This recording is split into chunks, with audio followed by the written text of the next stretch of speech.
संबंध।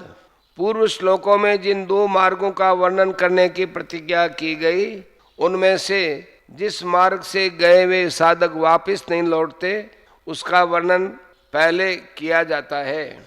अग्निर्ज्योतिरः शुक्लः षण्मासा उत्तरायणम् तत्र प्रयाता गच्छन्ति ब्रह्म ब्रह्मविदो जनाः।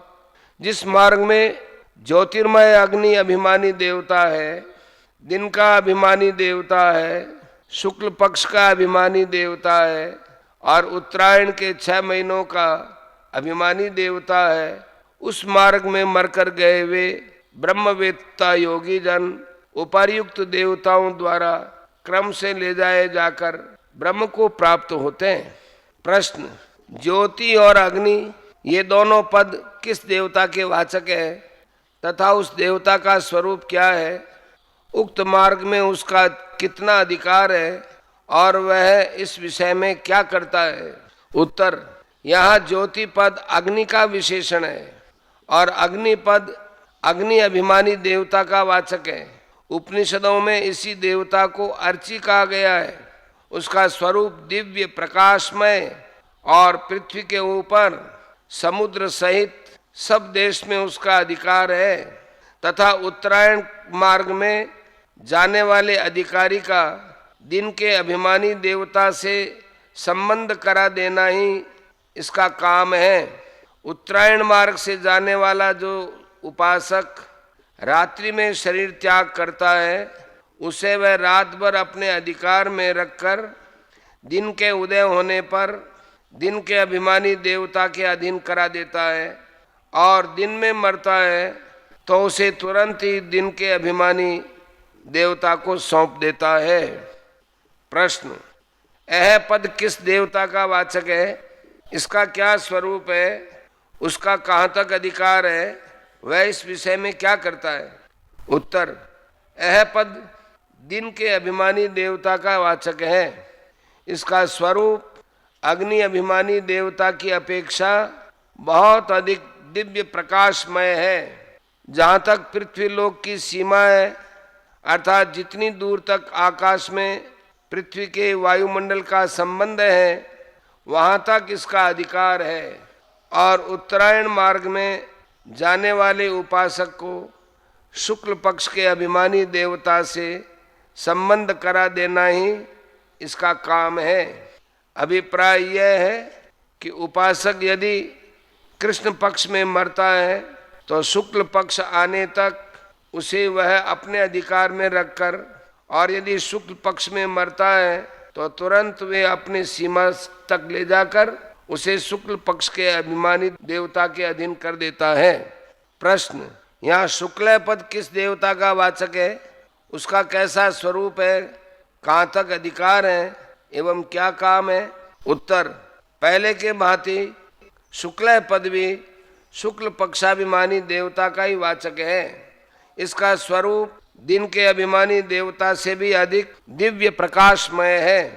भूलोक की सीमा से बाहर अंतरिक्ष लोक में जिन लोकों में 15 दिन के दिन और उतने ही समय की रात्रि होती है, वहाँ तक इनका अधिकार है।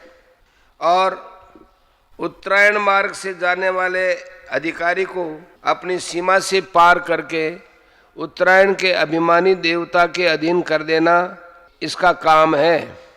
यह भी पहले वालों की भांति यदि साधक दक्षिणायन में इसके अधिकार में आता है तो वह उत्तरायण का समय आने तक उसे अपने अधिकार में रखकर, और यदि उत्तरायण में आता है तो तुरंत ही अपनी सीमा से पार करके उत्तरायण अभिमानी देवता के अधिकार में सौंप देता है। प्रश्न। षण्मासा उत्तरायणम पद किस देवता का वाचक है? उसका स्वरूप क्या है? कहाँ तक अधिकार है एवं क्या काम है? उत्तर। जिन 6 महीनों में सूर्य उत्तर दिशा की ओर चलते रहते हैं, उस 6 माही को उत्तरायण कहते हैं। उस उत्तरायण कालाभिमानी देवता का वाचक यहाँ षण्मासा उत्तरायणम पद है। इसका स्वरूप शुक्ल पक्षाभिमानी देवता से भी बढ़कर दिव्य प्रकाशमय है। अंतरिक्ष लोक के ऊपर जिन लोकों में 6 महीने के दिन और उतने ही समय की रात्रि होती है, वहाँ तक इसका अधिकार है। और उत्तरायण मार्ग से परम धाम को जाने वाले अधिकारी को अपनी सीमा से पार करके उपनिषदों में वर्णित संवत्सर के अभिमानी देवता के पास पहुंचा देना इसका काम है। वहां से आगे संवत्सर का अभिमानी देवता उसे सूर्य लोक में पहुंचा देता है। वहां से क्रमशः आदित्याभिमानी देवता चंद्राभिमानी देवता के अधिकार में और वह विद्युत अभिमानी देवता के अधिकार में पहुंचा देता है। फिर वहां पर भगवान के परम धाम से भगवान के पार्षद आकर उसे परम धाम ले जाते हैं और तब उसका भगवान से मिलन हो जाता है।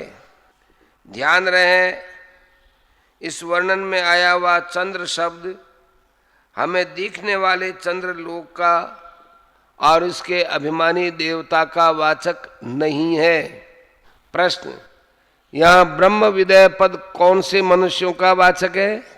उत्तर, यहाँ ब्रह्म विदय पद निर्गुण ब्रह्म के तत्व को या सगुण परमेश्वर के गुण, प्रभाव, तत्व और स्वरूप को शास्त्र और आचार्यों के आदेशानुसार श्रद्धापूर्वक परोक्ष भाव से जानने वाले उपासकों का तथा निष्काम भाव से कर्म करने वाले कर्मयोगियों का वाचक है।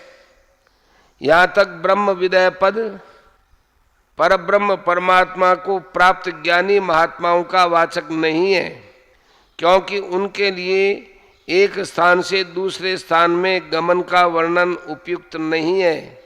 श्रुति में भी कहा है, न तस्य प्राणाः युत्क्रामन्ति अत्रैव समवलीयन्ते ब्रह्मैव सन् ब्रह्माप्येति। अर्थात क्योंकि उसके प्राण उत्क्रांति को नहीं प्राप्त होते, शरीर से निकलकर अन्यत्र नहीं जाते, यहीं पर लीन हो जाते हैं, वह ब्रह्म हुआ ही ब्रह्म को प्राप्त कर लेता है। जिसको सगुण परमात्मा का साक्षात्कार हो गया है, ऐसा भक्त उपर्युक्त मार्ग से भगवान के परम धाम को भी जा सकता है अथवा भगवान के स्वरूप में लीन भी हो सकता है, या उसकी रुचि पर निर्भर है। प्रश्न, यहाँ ब्रह्म शब्द किसका वाचक है और उसको प्राप्त होना क्या है? उत्तर, यहाँ ब्रह्म शब्द सगुण परमेश्वर का वाचक है। उनके कभी नाश न होने वाले नित्य धाम, जिसे सत्यलोक, परम धाम, साकेत लोक, गोलोक, वैकुंठ लोक और ब्रह्मलोक भी कहते हैं, वहाँ पहुंचकर भगवान को प्रत्यक्ष कर लेना ही उसको प्राप्त होना है।